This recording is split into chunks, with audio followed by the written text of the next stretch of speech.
We are used to seeing the world through screens now, filtered through edits, effects, and artificial perfection. Mountains look sharper online, colors feel richer, and landscapes often seem too perfect to trust. And slowly, without realizing it, our minds begin to assume that anything truly unbelievable must be fake, enhanced, or digitally created. But there are places on Earth that quietly challenge that assumption, places that look so unreal that your brain immediately tries to reject them, landscapes where the colors feel exaggerated, the shapes feel too precise, and the scale feels deliberately designed, as if someone coded the environment rather than letting nature shape it. These are not simulations, and they are not illusions. They are real places you can stand in, breathe in, and feel beneath your feet, even though every instinct tells you they should only exist on a screen. Tonight we are traveling through landscapes so unreal, they look computer-generated. Places where reality feels edited, textures feel too smooth, and the world itself looks like it was rendered rather than formed. And the further we go, the harder it becomes to trust what your eyes are telling you. A desert painted in perfect layers.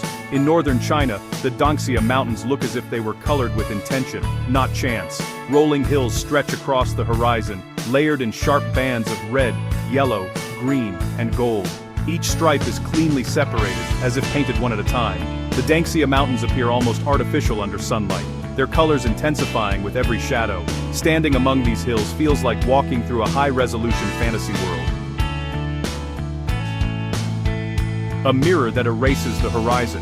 In Bolivia, Salar de Uyuni stretches endlessly, a flat white surface so vast it erases distance. After rain, the salt flat becomes a flawless mirror, the sky reflected so perfectly the horizon vanishes. People seem to float, shadows blur, and the world feels impossibly clean and unreal. Stone waves frozen mid-motion. On the border of Arizona and Utah lies the Wave, a formation of sandstone that curves and ripples like a frozen ocean.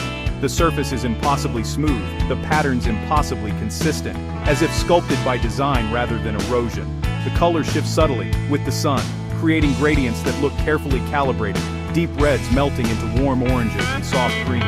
Every angle feels intentional, every curve too perfect to be random. Walking across the wave feels like stepping onto a three-dimensional model, a landscape paused mid-animation, waiting for motion that will never come, making it almost unsettling in its stillness. A valley that looks like Mars. Chile's Atacama Desert is the closest thing to Mars on Earth. Jagged rocks and endless salt flats create an alien landscape. The air is so dry, it feels silent. Valle de la Luna's ridges repeat in surreal, precise patterns. At sunset, the colors shift, making the desert feel otherworldly. In certain regions of Japan, bioluminescent moss and fungi create forests that glow faintly at night, lighting the ground in soft shades of green and blue. The glow feels deliberate, as if programmed to guide you. Trees fade into darkness, while the forest floor pulses gently, making every step feel intentional, almost as if the forest was designed for you to explore after dark. In Antarctica, vast ice fields stretch endlessly, broken only by deep blue crevasses and towering formations that look sculpted rather than frozen. The ice reflects light in sharp, clean ways, creating surfaces that feel polished and unreal.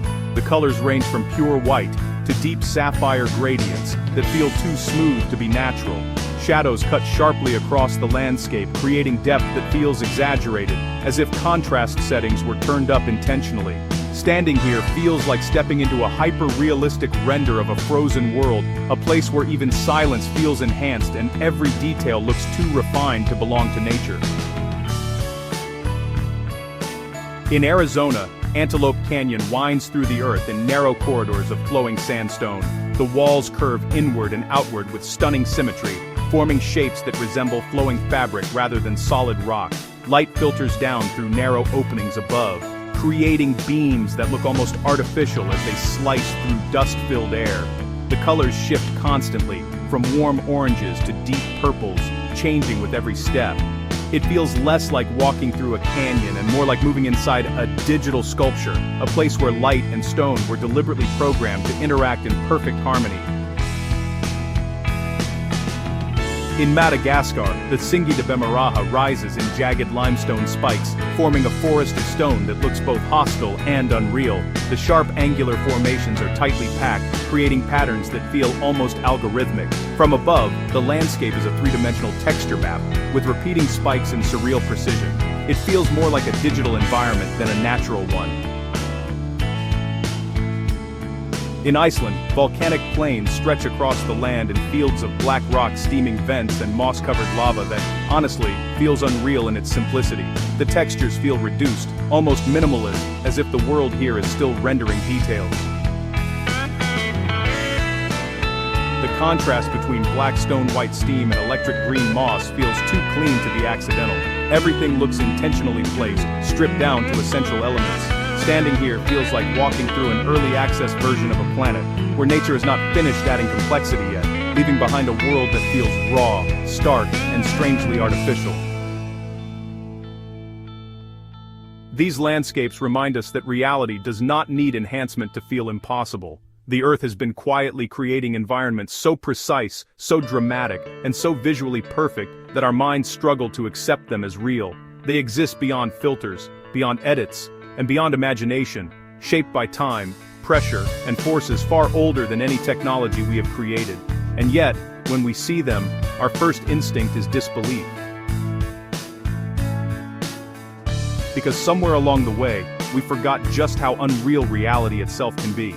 And out there, beyond what we expect, the world continues to generate landscapes so perfect, they look computer-generated, waiting patiently for us to realize that nothing artificial could ever truly compare.